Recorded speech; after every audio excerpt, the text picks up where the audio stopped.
There's some misconceptions that in order to get the best out of people, you have to be this tough taskmaster and you have to be overbearing and you have to be micromanaging. And it's not as if people think that that's how they need to do it, but that's how they ultimately lead. And maybe they don't know any better or they weren't taught any different. And here's the thing, like I have a lot to learn about leadership and I'm constantly learning about leadership. But one of the things that's been really helpful for me is just to show up as myself, to show up as authentic as possible, to show up in a very conscious way for my team, to show up in a way where I care about each individual, to show up in a way where there's not this big dividing line of hierarchy. And it's easy to do that in a team of 5, of course.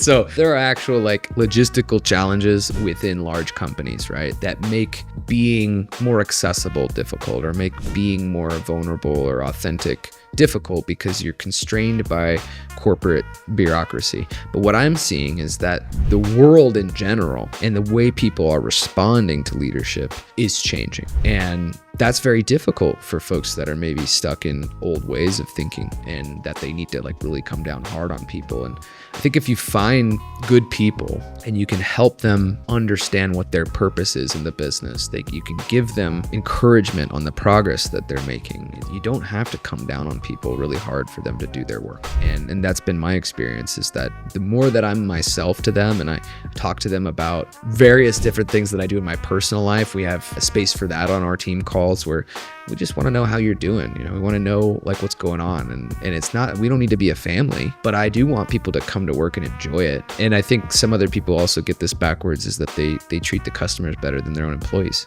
The byproduct of treating your employees really well is the customers get good treatment.